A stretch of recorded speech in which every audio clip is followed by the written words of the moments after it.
Okay. My name is Shelley Brock. I'm a board member of Citizens Allied for Integrity and Accountability, or CAIA, and we are all here today for this glorious event in honor of the Bhutanese officials who visited us a few months ago.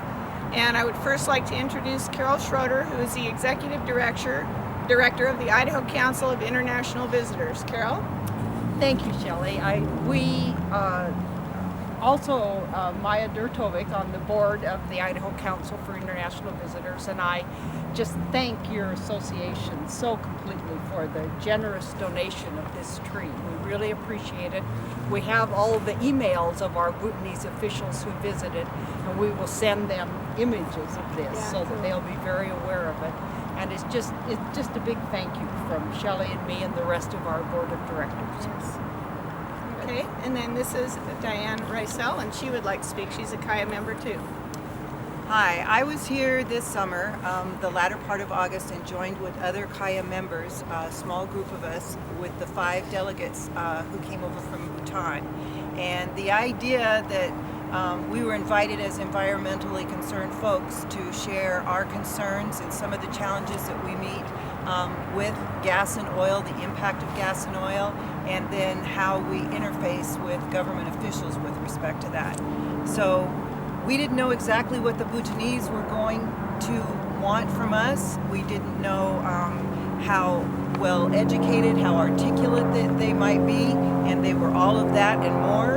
And we shared a bit of our story, shared a bit about who we were personally and what our challenge is.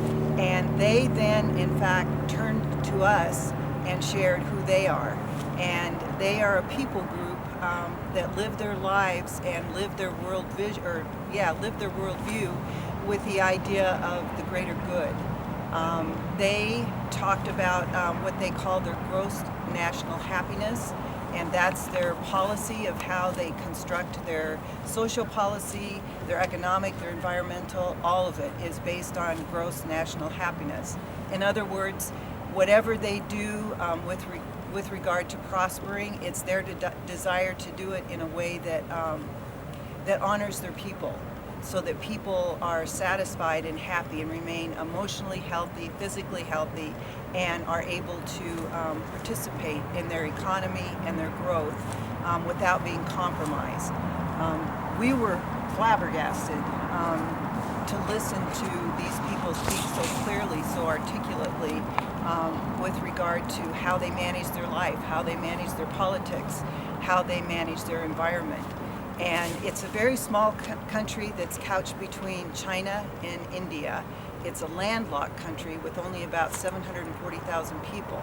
And their government is, let me see if I can get this right, it's a monarchy, but it's a democratic constitutional monarchy, so that the king imposed actually upon the people the idea of democracy. They didn't protest for it. They didn't go to war for democracy. They didn't have discontent, but their king, who is a visionary kind of person, wanted this for his people.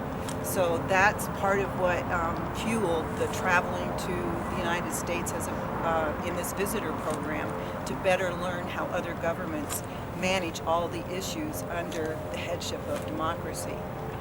Another really important part of the Bhutanese is their environment.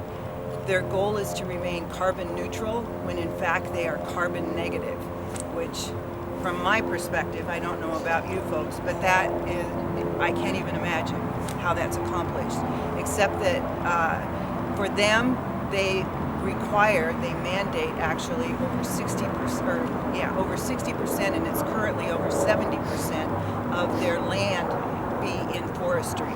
In other words, the trees cover the land, and that's what contributes to their carbon negative status. So for us today, we had 1 hour with these folks, and it was an incredible hour. It was one of those situations where you might be on a bus and you sit next to someone and you have 5 minutes on a bus with someone, but you feel like you made a friend. And that's what it felt like with these folks. We spent an hour and went away with a friendship. And so the tree planting today is intended to commemorate not only our environmental interest that we share and our environmental concerns, but also the friendship we grew, and then having it here at BSU. The BSU student body also has an interest in environmental activism and being aware and pursuing sustainability and hopefully reducing the carbon footprint.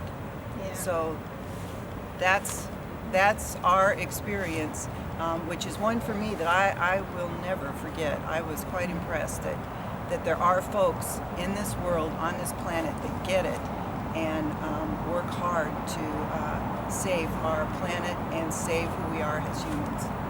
Nice. Thank you. And are you done? Are you still filming? We want to thank Julian. Yes. And what was your name again? Russell. Come on over, here, Russell.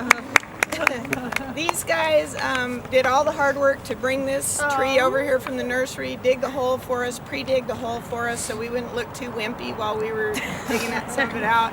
And we really appreciate them. Thank you guys. Yes. On a Saturday. On a Saturday, yeah. Okay, thank you.